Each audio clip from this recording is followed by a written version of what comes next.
Coming to you live on location, this is the Between the Benches podcast, where we will discuss anything and everything hockey related. Let's drop the puck and get the action underway. And welcome back to another episode of the Between the Benches podcast. As always, it's your boy Dac, it's your host. I'm running this train, at least for as far as it can go. Damn. I'm joined this evening by my esteemed colleague, the man. Did you shave, by the way? Because I was going to write a little intro, like the man that never shaves his whole career. Yeah. Okay. I went to the Mother's tonight. I had to tidy it up a little bit. Yeah. Nice. Yeah. She's a big Yankees fan. She likes that no facial hair look, apparently. Yeah, you know them boomers, right? Okay. Boomers. Okay. Well, fair enough. Actually, I guess she's technically not a boomer. Whatever. Yeah, let's not get carried away. The women in the age are they're very. Yeah, I just aged my mother. That's fantastic. That's always very a good thing. tender subject. Yeah. Always good. Always good. Oh man, but the myth man, the legend himself, big Canadaddy Brock Finch. How are we? How was dinner? How was dinner with mom? It was always good. Always good. I always leave there with a bunch of leftovers. Mom takes good care of me. She's great. Yes, mom's good. Okay. Recently married. Shout out mom and Mike. Say congratulations again. Yeah, that was like a month ago, 6 weeks ago now. Oh wait, no. Did you officiate? I would have. They did it in like secret. Like they didn't even tell me they were doing it. They eloped. Kind of, yeah. They had like like a small thing while they were on their trip. I forget where they were. They were somewhere south and warm. That's all I know. Somewhere south and warm. Yeah. Did the first time she got married was like a big get together or like a big event? Much more traditional. Yeah, much more traditional way. Yeah. My mother's the same way. Yeah, she was like, I just want to do something real simple. Yeah, I feel that. Understand. But we are just the two of us tonight. We're not a throuple tonight. Unfortunately, we're just a couple. So Graham is out bowling in the USBC Masters up there in Detroit in Motown, which apparently you're a big fan of. The people on the internet of Detroit love you, by the way. So he's currently sitting in 13th. He's plus 232. So nice little rebound from what he's had, especially from day one. So good to see him bowling well. We'll definitely try to get him back next week. At least that's the plan. I don't know if he's bowling or not. So, but we've got a loaded episode, Brock. We've got to discuss the hottest teams in the league, which I know you're really going to enjoy that segment based on the conversations we've had this week. Yeah. We have a new segment this week as well. It's going to be Guess the Point Differential or Talk Different to Me. I don't know. We'll think of a better name as we go along, but I really do like that segment. Yeah. We've got your fantasy corner we got to get into. We're in the playoffs. This is the nut cutting time, if you will. So, and then of course we got to get in the bin. We got to hand out the C, but before we get into that, if you haven't already, please be sure to like, subscribe, follow, check us out on all the socials, Instagram, YouTube, especially the Instagram page. There's some good reels out there. We always love to hear from the folks that listen to us. And obviously podcast, Apple Podcasts, Podbean, everything else in between. So let's go ahead and get into it. Let's go around the rink, shall we? So the first thing on the docket tonight, I wanted to talk about Chychrun. I don't know if you did any homework on this, but Jakob Chychrun got paid. He got a 8-year, $72 million contract with the Washington Capitals yesterday. So it does begin next season. So that's the important part. I think he was like 4.5 right now, I think is what he's getting paid, which. Oh, yeah, it's peanuts. Yeah, I was going to say it might be the best deal. Might be the best contract in the league for sure. So he's a 26-year-old defenseman. He's going to be making a $9 million a year. Currently has a career high 44 points. He's tied his career high this season so far in goals at 18.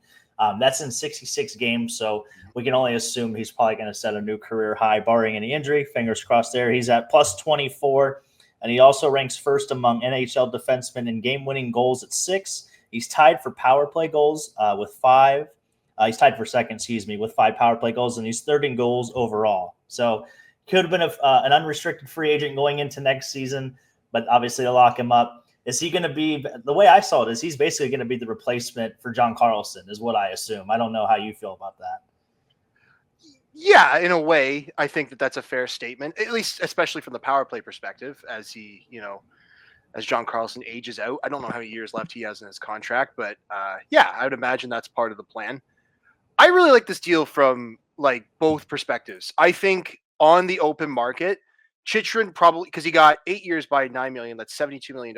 I think on the open market, he could have found $70-ish million on a 7-year deal. And what would have put him more in the $9.5 to $10 million range. And I do think on the open market, he is a close to $10 million defenseman. There are not many defensemen that can score 20 goals in a season. That's a very, very rare thing, right or left-handed. So, from team and player perspective, I think this deal works for everybody. in 3 years when the cap's like, what they projected, like 114 million. Yeah. That's going to be It's- nothing. That's going to be nothing in comparison to his cap percentage next year. I think this is a good deal now. I think it's a good deal then. I just think this is just tidy business by the Capitals here. I think it's a win-win. 100%. Don't fuck with Happy. I think that I heard that on 32 Thoughts, and I really like that saying. Don't fuck with Happy. Don't. Yeah, I could say it seems to be a really good marriage. Yes, between it's him and the working. Caps. They're winning. Yeah, don't fuck with Happy. Make it work. For sure. And by the way, John Carlson is good through 2027, I believe. So he's got 2 years left on his current deal. He's got 2 years left. Yeah. So yeah. It makes sense. So, he's got one more year. He's got one more year at $8 million. Oh, he becomes an unrestricted free agent in 26-27. So keep that in mind. So it looks like the Capitals will be relevant for a minute, is what it sounds like to me. Hard to argue. So hard to argue. But yeah, good for Chychrun. They're poised to make a Stanley Cup run, which we're obviously gonna see. I think in the last episode though, you kind of mentioned they might be poised for a big letdown, but that's neither here nor there. We don't want to upset the nation's capital. This is a positive segment. Right. The man gets paid. That's what we like to see. So, but speaking of a happy segment, did you know the Rat was returning? There's a chance that Brad Marchand is going to play. He's going to make his debut for the Florida Panthers on Friday. So, head coach Paul Maurice said Wednesday that Marchand was looking. He's been skating, but he's been out since March 1st with an upper body injury. He had been considered week to week, but it looks like they're going to be hosting the Utah Hockey Club on Friday. So, I already know that you already think this was the steal of the trade deadline, but I mean, it's going to be so weird to see him in a red jersey. I don't know how you feel about that. I don't care what fucking jersey he's wearing. If he's on the other team when he's playing the Leafs, I fucking hate it. It's so fucking stupid. Yay, we don't have to worry about Boston this year. We don't have to play Brad Marchand. Psych. I still think it's funny that he went to Florida and they have the whole Rat thing, and of course he's known as the Rat. So it's just so perfect. That's why it's so fucking annoying. He's gonna fit in so well. It's just fucking aggravating, man. Yeah. Oh my god. Yeah. Him, Sam Bennett, and Matthew Tkachuk on the same line. Whee! Can't wait to watch that. How do you do you think their logo would be 2/3 Canadian? Or if you want to start doing percentages of teams, like Canada, 2/3 on every team, basically. Oh, okay.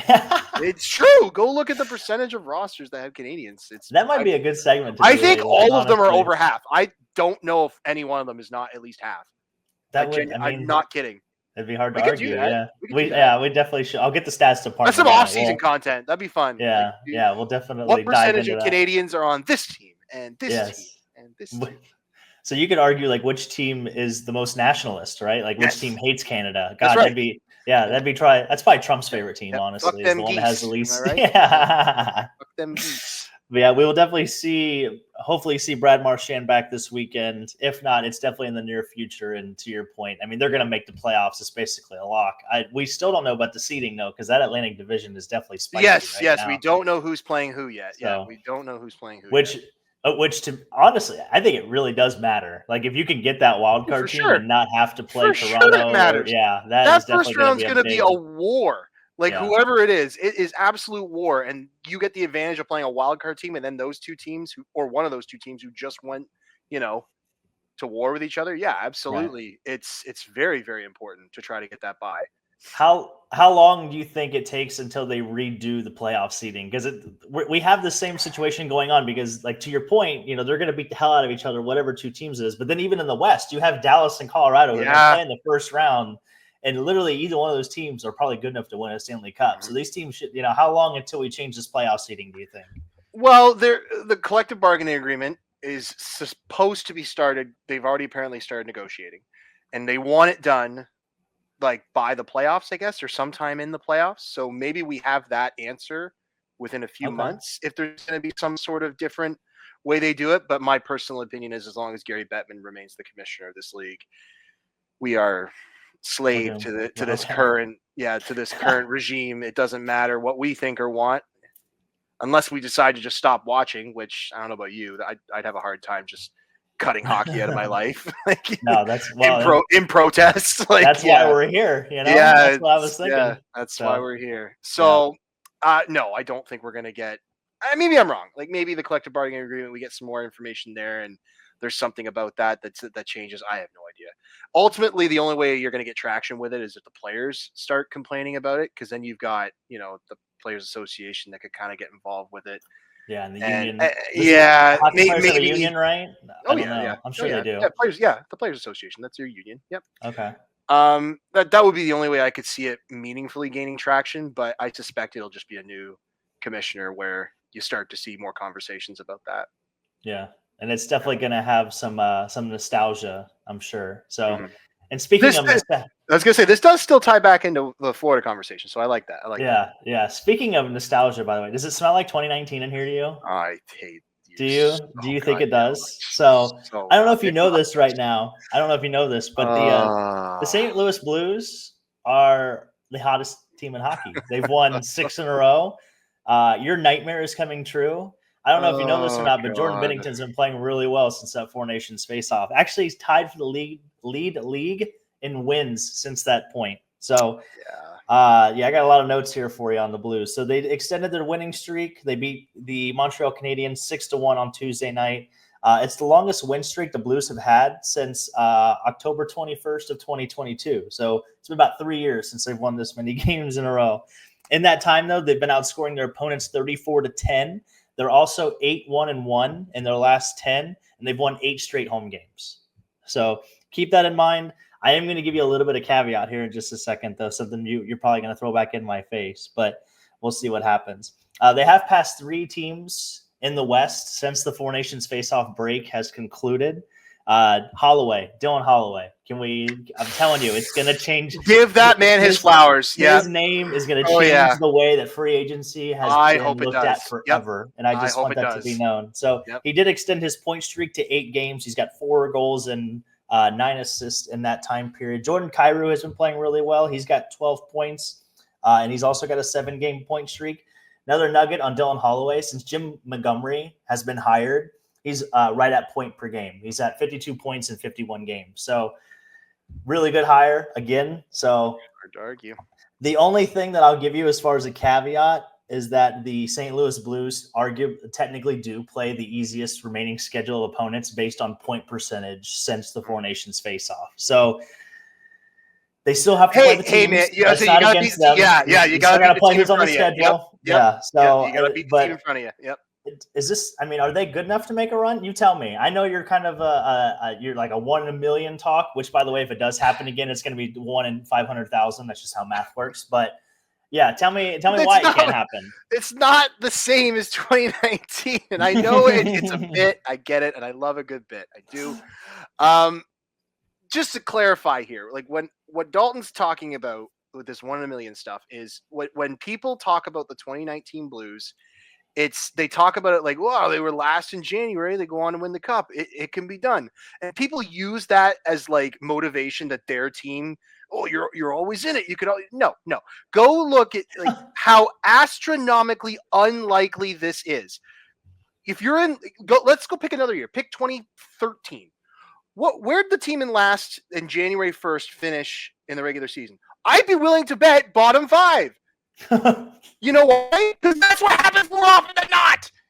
That's why I hate when people cite like, "Oh, it can happen to us." No, it can't. It's highly unlikely. God. So to clear the air there, I have to clear the air there. Like my goodness, man. That's where my brain goes. Like, no, your team can't. Shut up.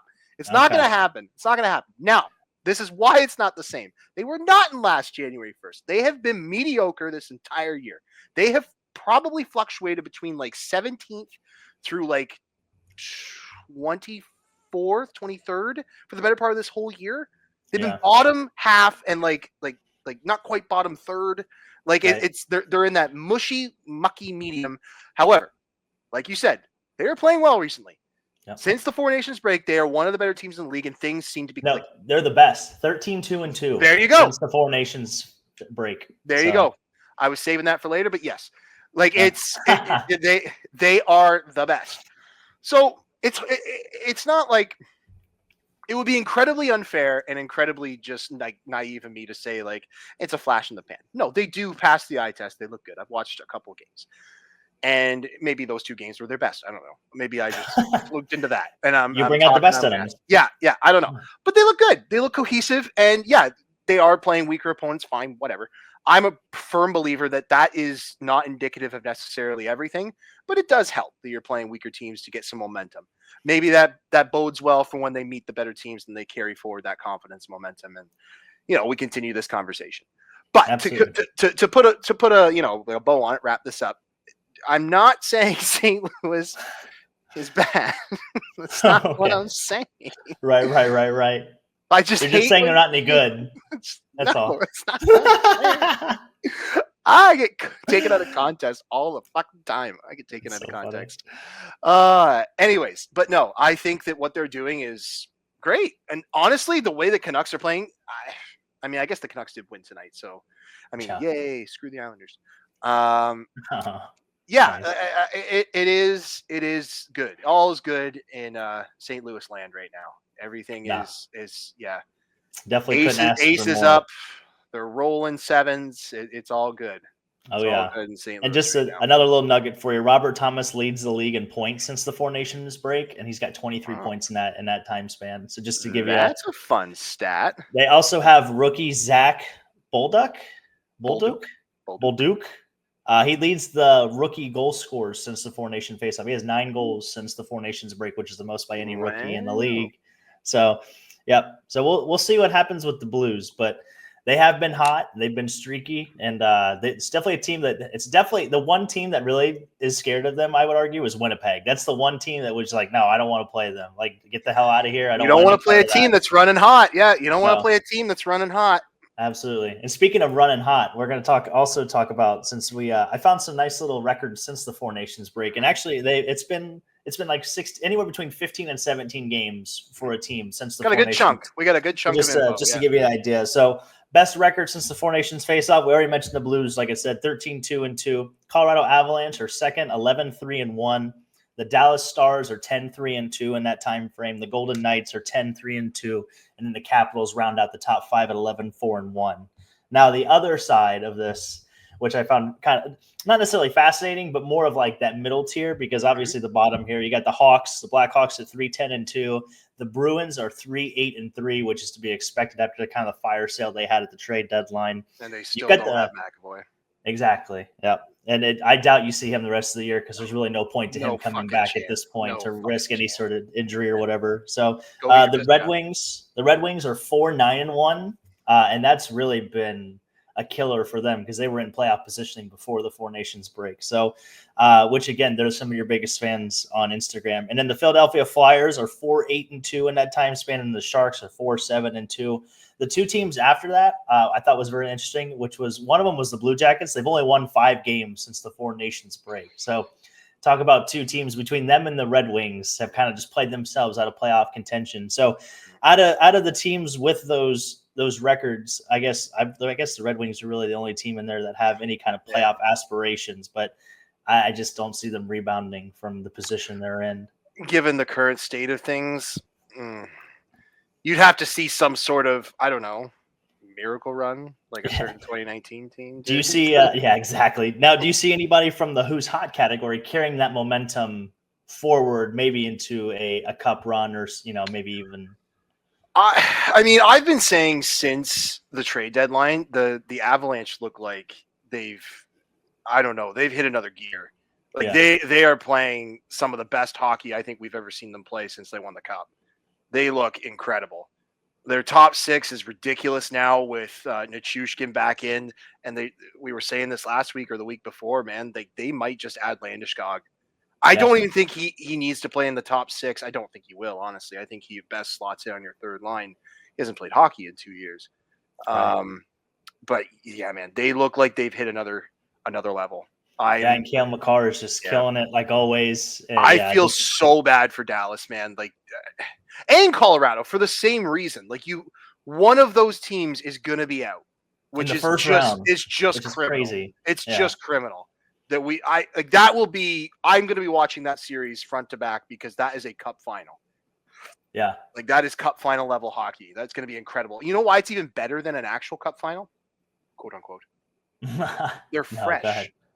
Yeah, You're that's not. very You haven't true. gone to war for 3 series.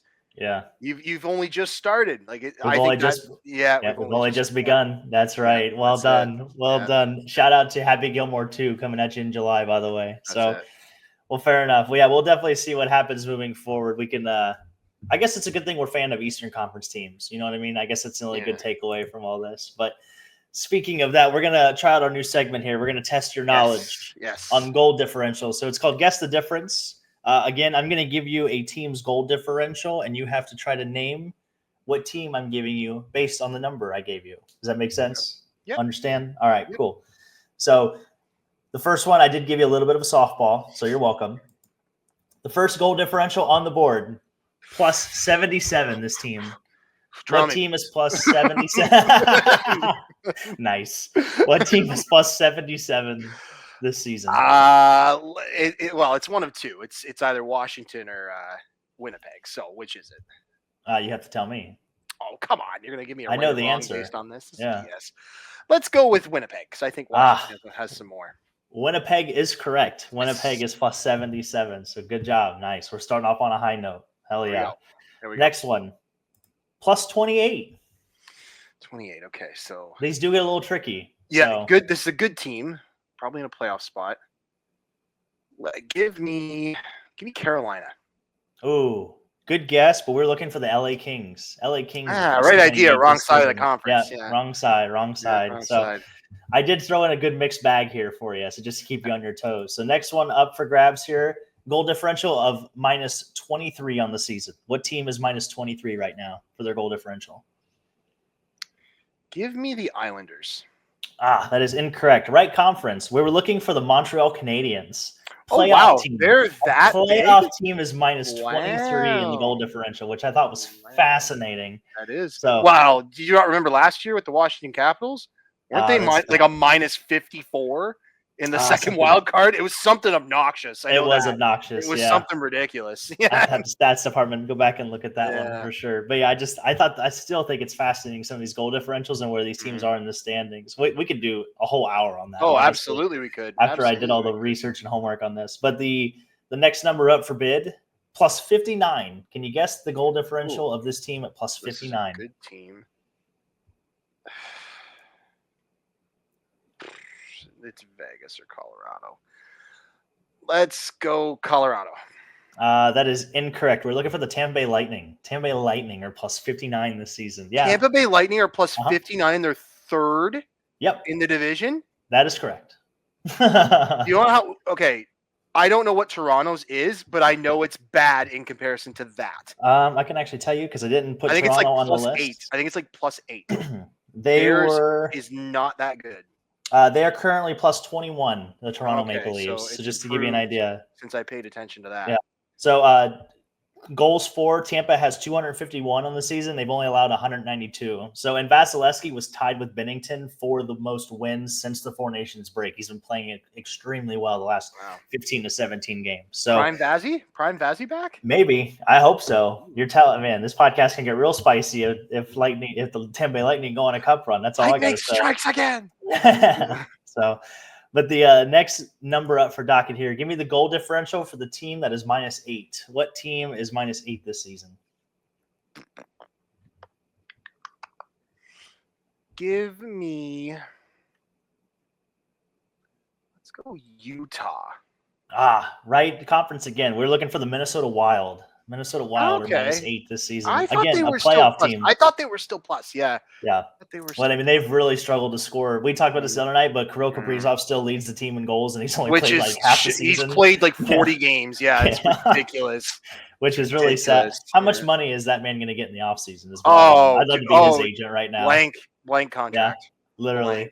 So they have 196 goals for, and they've allowed 204. So they have gotten really good goalie play from Gustafsson. They just can't put the damn puck in the net. So next one up for bids here. We're going to go with minus 53. Can you tell me what team is minus 53 in their goal differential this season? But they've gotten good goaltending. I was going to say Anaheim, but they've gotten good goaltending. Let's go. Let's go Chicago. We're looking for the Pittsburgh Penguins, actually. They have the worst goal differential in the Eastern Conference. They are ruining Sidney Crosby's career. Oh, my God. So, please trade him. This is just not right. Like they have Philly is minus 52, so they're right behind them. But yeah, the Pittsburgh Penguins have the worst goal differential in the Eastern Conference, which is crazy. So just something to think about. That was like one of the ones I found really fascinating. But if you look at their metrics, especially early in their season, their goals allowed and their like dangerous. Well, they couldn't get a fucking save. Yeah, they couldn't get a fucking save. Yeah, they weren't playing good defense. Yeah, it was rough. I mean, I would argue they still aren't. I mean, Tampa just shellacked them like 6-1 the other night. If I recall at this point, it doesn't fucking matter. Like at this point, that's fair. All right. Well, here's another one up for grabs. Goal differential of minus 47. Okay. You wouldn't go east again. That would be kind of silly. So, what about San Jose? That is incorrect. San Jose is minus 77, by the way. Oh, wow. A lot worse. They have the worst goal differential in the league by far. But we're looking for the Nashville Predators. Nashville Predators are minus 47, which, again, I found that number fascinating, especially with all the expectation coming into this season. Yeah, they've just this year is like fucking wonky, man. Yep. They have only scored 182 goals this season, and they've allowed 229. Which doesn't make any fucking sense. That makes no fucking sense. They have the least amount of goals for in the entire league, and it's by a good margin. Like I see the Bruins at 190. I see the Calgary Flames are at 186. That's the closest team, and then obviously Anaheim's at 188. But yeah, Nashville least amount of goals scored for this season. So tough. Crazy. That's definitely a good buy low team for next year if we had to buy one. Yes. So yes. But we can definitely get into that at a different podcast. So all right, last one up. Hopefully we can go maybe 2 for 8 here. We're gonna go minus 26 is the goal differential of this team. Can you name it? This one will surprise you. Okay. Well, if it's gonna surprise you, is it the Canucks? No, it's the Buffalo Sabres, actually. They're only minus 26. That is correct. They have fucking what if Mickey Mouse just doesn't make any fucking sense team, man? Like Jesus Christ. I told you that one would really surprise you. That's so fucking I don't get that at all. Yeah. They have 220 goals for and 246 goals against. Goaltending, they can score. They have decent goals. Are they that bad at defense? Like, what's the problem? I know what the problem. The problem is their road record. They're 11, 21, and 3 on the road this season. They're decent at home, but yeah, that road record is just atrocious. It's a nightmare. Yeah. So. But yeah, that was Guess My Difference. Good job. You got the softball, so I'm proud of you there. So at least you got one. That's more than the talk statties that you've had. So that's cool. That's true. So that's cool. That's better than that's an improvement. But well, there it is. Well, we'll find another segment to build in. I hope you like that one. I did. Hope you got a little smarter, if anything. But now it's time for the segment that we all come here for. Yes. It's time for the Fantasy Corner with Big Canadaddy. Now, this is for the week of 331. So, Godspeed. Hope you make your playoff runs. Yes. I know I'm in 2 playoff runs right now. Mm-hmm. And actually, I'm in 3 now that I think about it. I'm in 3 playoff runs. I don't know how many you're in. I'm sure you're in 5 or 6 because, that's why they call you Big Canadaddy. But go ahead and take us away. Prepare us for next week. I will do my best. Yes, next week is probably your finals, but it could be your semis. For most of your leagues. So I'll kick this off again by the obvious here, reminding you some of these teams that only play twice or play early in the week once, you should probably be dropping a lot of these guys, even like some of your bigger names, because there is no tomorrow. Like I said, if this is your finals, you should be using all of your ads. And unless it's a keeper league or a dynasty league where you got to keep players, no one is off limits. Get those last 2 days full and bring home the championship. So teams that play 4 times next week. All of these teams will play 4 times. And I'll give you the number of off nights. Teams that play 4 times with 3 off nights, there's 1. Minnesota. They far and away have the best schedule next week. If you can nab any of those, that aren't probably like Zook and Kaprizov. Let me know Zook. If Zuccarello is available, you should absolutely be picking him up. for next week. Like that's a no-brainer. He's getting primo deployment on a team that's, playoff bound and still trying to play good hockey. Then there's two teams that play with 2 off nights, Colorado and Washington.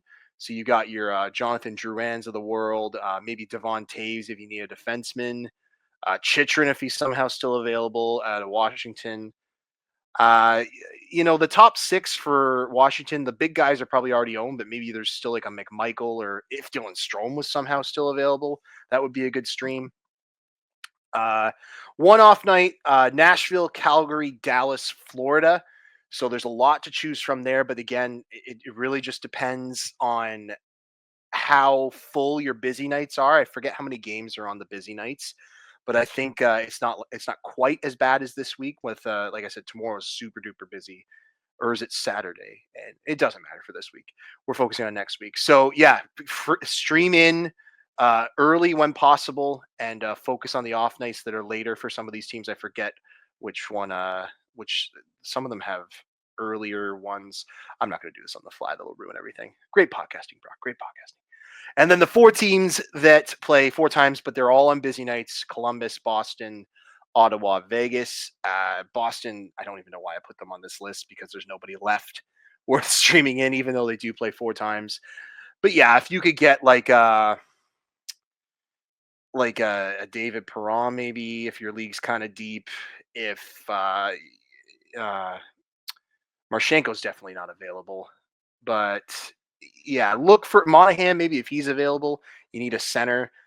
But yeah, these 4 teams are pretty much picked over when it comes to meaningful players. But again, it depends on what your roster needs on any of those nights. Then the teams that play 3 times with 2 off nights: Chicago, Carolina, Seattle. So like Jared McCann comes to mind here. Basically anybody playing with Bedard, like if Bertuzzi's somehow available, Donato's somehow available, might be nice to stream one of them in to get those 2 off nights. Then 1 off night: Detroit, the Islanders, and Vancouver. Again, slim pickings here when it comes to stream options. If Kiefer Sherwood's somehow available and you can get him in on that off night, he just had a banger of a night. What an animal. I'll be curious to see where he goes in bangers drafts next year. He has had a year, man. My goodness. And then finally, teams that only play twice.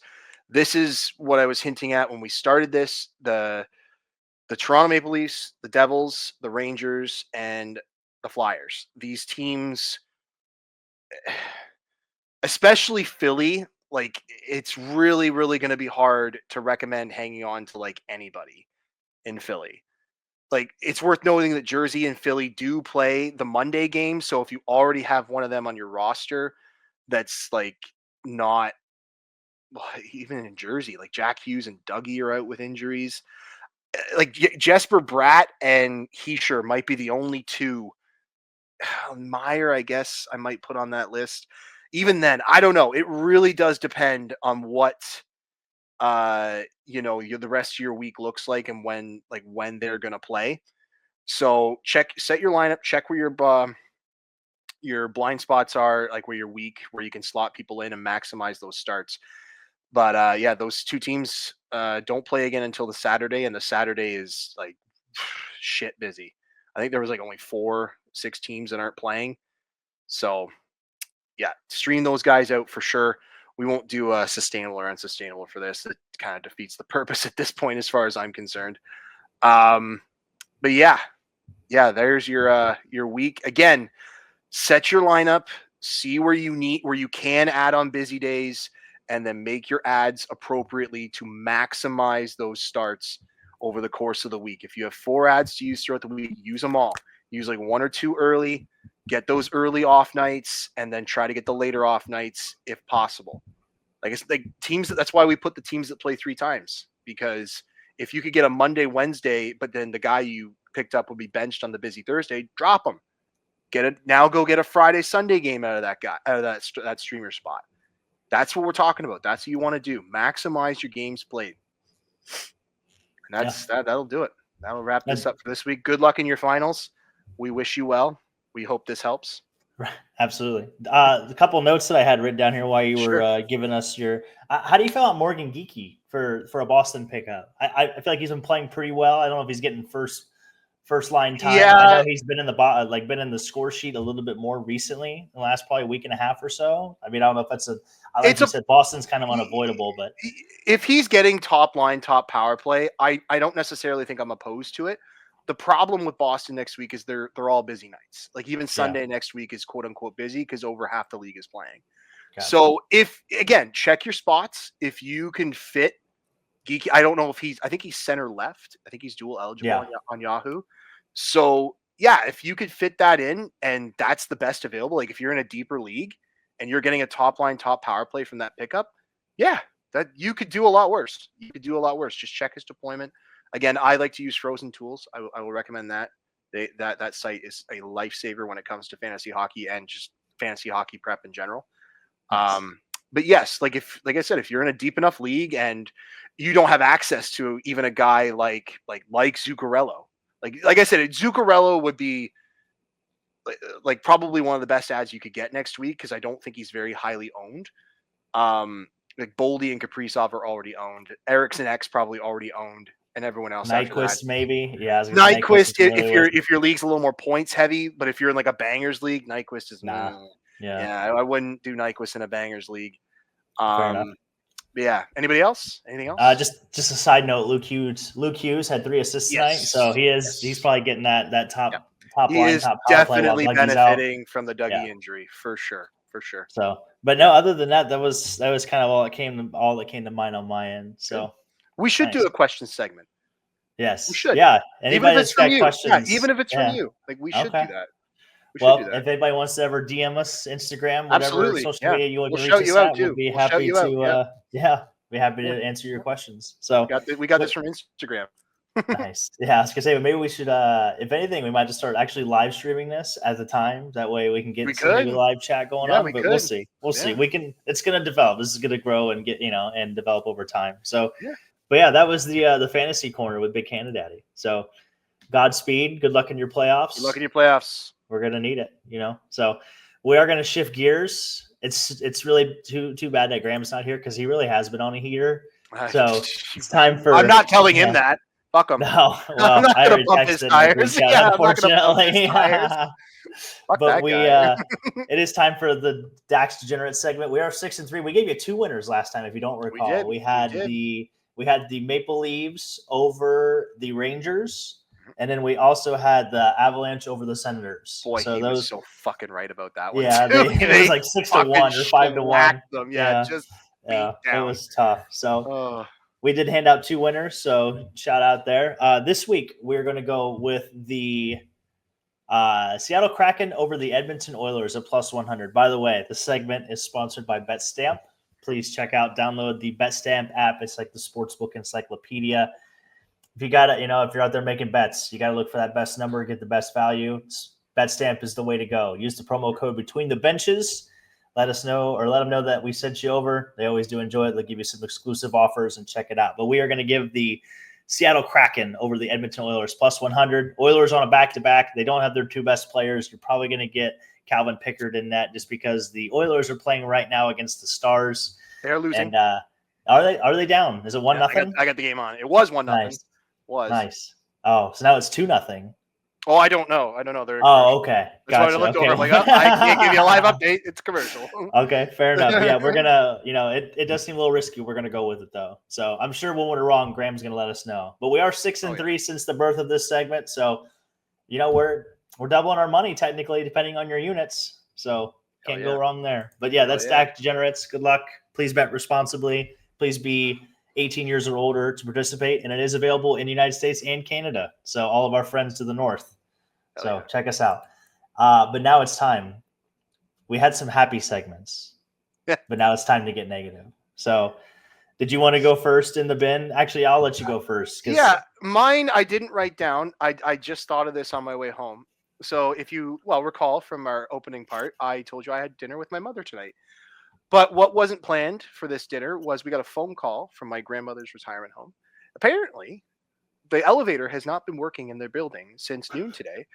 And they're just calling my mother now to tell her this at 7:00 at night. Hey, can you come get your mom? Our elevator's broken. So we had to drive to the building, lift her up a flight of stairs, 2 flights of stairs, and then because we're good Samaritans like we are, help the other ones that had to get to the 3rd floor up the stairs. Colin, if you're listening to this somehow, that was fun, man. That was a trip. Like, holy man, that was fun. But no, I'm putting management of this building in the bin. I think it's owned by a company called The Verve. Are you the manager wasn't even on site. She was at a gala for Alzheimer's while these residents are sitting in soil. Like, my grandma was like covered this. Like, it was a mess. It was a mess. Like, this is like from a business perspective, I cannot put anyone else in the bin more than this. You took 6 hours to call my mother and tell her, I'm not going to name drop the person specifically, the manager, but the Verve and whoever manages that building, you're in the bin. You're in the bin. Yeah. That's terrible, man. That's absolutely ridiculous. And you run a trash business. Do better. Yeah. You can't take her stuff. She's too old. She's too old. Yeah, like, come on. Like, we can't be mistreating the elderly of America here. Like, come on. What are we? Or I guess it's Canada. This is Canada, man. Yeah, I was going to say, God. Fuck. And that's tough. I'm so glad she's getting out. I'm so glad she's getting out of there. She's going into a long-term care facility on the weekend. It couldn't happen any faster. Just ridiculous. I'm going to say, if it wasn't already planned by God, it was going to happen anyway, sure. It sounds like. I feel so sorry for whoever's getting that email in the morning from my mother. I feel so sorry. I can only imagine. Oh, my God. Oh, man. Well, I'm surprised you didn't take one of the 2 that I had written down here. So I got one 2. I had to leave for you. I had to leave. There's the first one or the second one? The second one. Had to leave that for you. I was going to say, about it. No. Well, I want to start with the first one because the first one was a real treat from one of our friends. We're going to put Ryan Barron's jersey in the bin. And I know all of you out there listening are going, oh, my God, who the hell is Ryan Barron? Well, a quick YouTube search will do you a lot of justice. A little justice. He is a bowler. And he was participating, like I said, I'm glad we're going to bring this full circle. He's participating in the USBC Masters, is the key word. But he got caught on the live stream after a not so good start to his game, I'd say. Some people described like he was bowling a phone number, which I thought was very accurate. It was spot on. But in the 5th frame, Ryan unfortunately threw 2 gutter balls. Obviously not what you're looking for.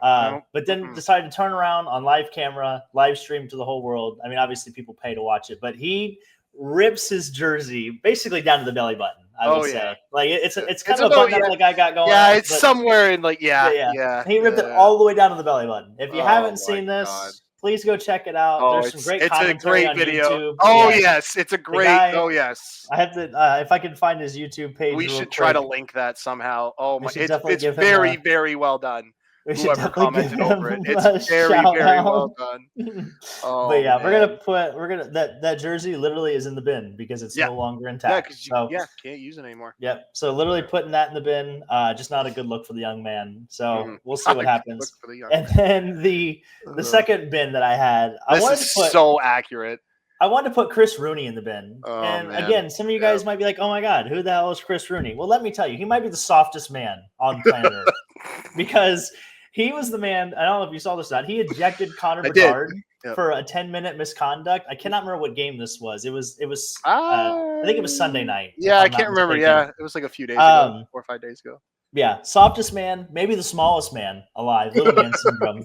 Like I said, he handed out a game misconduct to Connor Bedard. Connor Bedard was on a breakaway, not necessarily a breakaway, but he was gaining speed through neutral ice, entered the zone. There was they're playing the Sharks. They had 3 Sharks around Connor. You can clearly see that he got tripped. There was a skate right in the sticks. Should have been a penalty. They missed it. Yeah, they missed it. Should have been a penalty.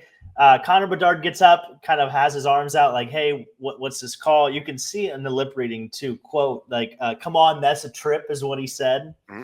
He gets back to the bench. He hasn't really said anything. The official, Chris Rooney, skates over to the bench.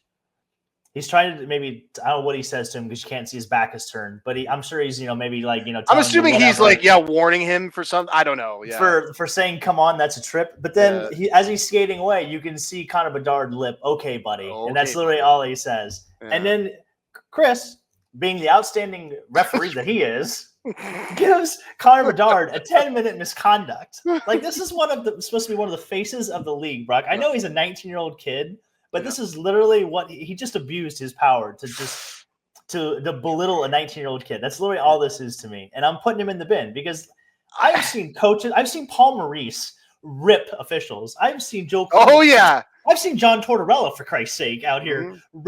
He'll go after family members. This man is an animal, but you're gonna throw out a 19-year-old kid for literally saying "Okay, buddy" or "Come on, that's a trip." Like, oh my god, like that is the softest thing I've ever seen. The only thing I saw in defense of it is apparently they had warned him multiple times throughout the night to stop jawing, and he wouldn't. So that's why they finally just went, "Oh, that's it, had enough." I don't care if he was jawing the whole night at you. You look like an absolute pussy. Yeah. Like oh my god, dude. That is the softest shit ever. Like, my god. The only thing softer was literally we already did. So, the only thing softer, I think me and you could both agree on this, was the 5th-degree felony of flag planting that we. Oh yeah. That was. I think that's the only thing that was absolutely what this whole situation was. So it was a complete outrage. I did not understand it at all. Like, Chris Rooney, you're a baby.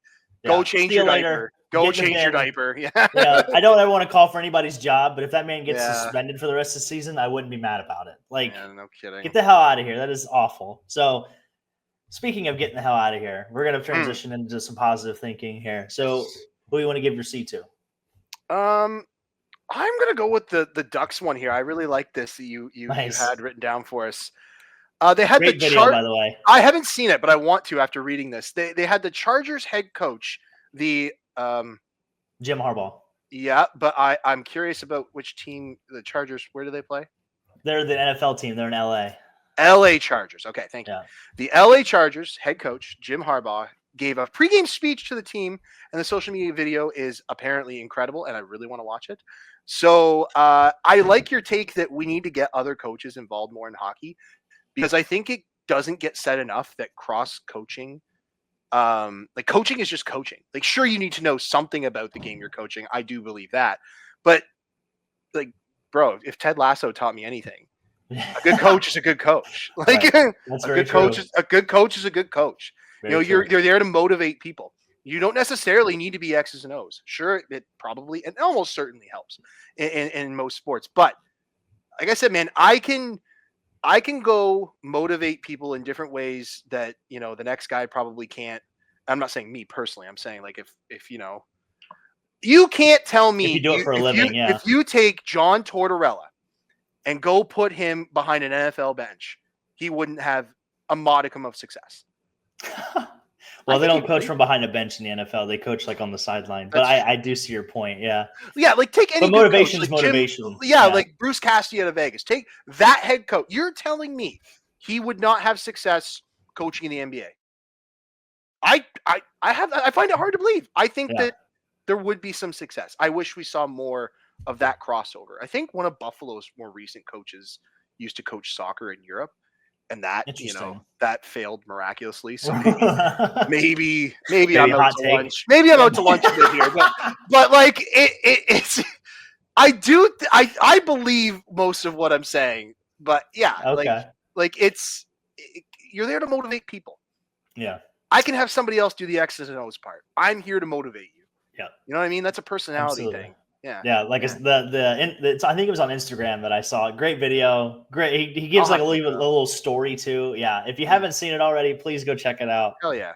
Great video. So I said, the cross pollination I thought was fantastic. So that's great. Great word. Cross pollination. Yes. Absolutely. Great well, so I got 2 C's. I know I'm generous tonight. I don't. You always love giving 2 C's. I got good stamina. You know what I mean? That's right. So, that's right. Well, the first one's gonna be Harley Rider hockey. So they get the first C. And the reason why is because Kiefer Sherwood, Canucks forward, we talked about him earlier. He had a hell of a game. He added to his hit total, which is important because he's already broken the all-time hits record in a season at 384. And we still have 15 games to go or 10 games to go, somewhere in that neighborhood. Lord. Currently sitting at 404 total hits on the season. So just to keep that in mind. I think he had 283 last year when he played in Nashville. I think he only played 64 games. So he's really up that pace. I don't know. What a madman! Derailed that, or what a madman! Yeah. So shout out to Kiefer Sherwood. He's definitely on the Harley Riders we'll have him on the team. Oh yeah. He definitely plays our style. Any day, yeah. And then the other C I wanted to give, I don't know if you saw this story or not. I thought this was fascinating. But the Eastern Michigan women's hockey team, they're going to get to see this week. And the biggest reason why they did finish their season 21-1 with their only loss coming in the ACH W2 National Tournament. It's their first ever season, inaugural season. So great season, right? By any stretch of the imagination. Get this. They did it with 10 people on the roster. They have 10 people. They have 8 skaters and 2 goalies on their roster. They're all freshmen. And they went 21-1 on their girls team, by the way. This is the women's team. So, yeah, shout out to them. Shout out to Eastern Michigan. Yeah, insane. I hope, if anything, maybe somebody out there listens to this, hopes they're recruiting. We need to get them a little bit of help. Just get them a body. Oh, my God. Yeah. Insane. That is a stat. Holy shit. So shout out to them. Shout out to the Eastern Michigan women's hockey team. You guys get to see this week. If you listen to our podcast, you are already a hockey maniac. Spread that story like wildfire. That is fucking crazy. Tell your friends, check it out on Instagram, social media. God. Absolutely phenomenal. So shout out to them. Yeah, 8 skaters. Yeah. It's pretty insane. Pretty insane stuff. So some of the highlights are incredible. What are they playing, like 5-minute games? Like what? How is that possible? Like how is that got stamina. They got stamina. Yeah, no wonder they got Dalton C. God damn. Exactly. So but yeah, awesome story. Go check it out if you haven't already. So but yeah, I mean that, like I said, I thought that was just fascinating. That's awesome. So absolutely. Well, fair enough. Do you have anything left to add? God, great SNL drop, by the way. Let's hell yeah. Let's end on a live reaction to where Graham finished. Oh, he was in 12th the last time I looked. He was still, the last game hasn't been updated yet. Let me try. So he's going to make it here. He is going to make the bracket. He's in 13th. I lied. He's in 13th as of right now. The 5th game has not been updated. So shout out to the Harley Rider Grandpa himself. He's going to make the cut on that just awful looking pattern. I don't even know what the hell that is anymore. I mean, it's like an hourglass, but it makes me weird. Like, normally the hourglass shape makes me happy. Yeah. It didn't make me happy. Okay. Well, I'm sorry to hear that. I'm sorry to hear that. Well, I think it's a good way to end it. So from myself, Dac, my special colleague here, Big Canadaddy, we are the Between the Benches podcast. Please check us out next week. We'll have a Talk Statty to You segment. We're going to wrap up your fantasy playoffs because I think there'll be technically 1 week left of the fantasy playoffs. We'll have about, I think we'll have about 1 week left in the regular season too, or about 7 to 10 games. It'll be a little more than that, yeah. Something like that. But we're getting right up to the playoffs, so we're going to start getting into more of the playoff mode, getting dialed in, and we'll see you then. Like again, please be sure to like, subscribe, follow, give us a thumbs up. We appreciate it, and we'll catch you next time. Deuces. And that concludes this week's episode of Between the Benches. Make sure to follow us on Instagram and check us out on YouTube. Also hit the like and subscribe button and look out for the next episode. Until next week, your Harley Riders.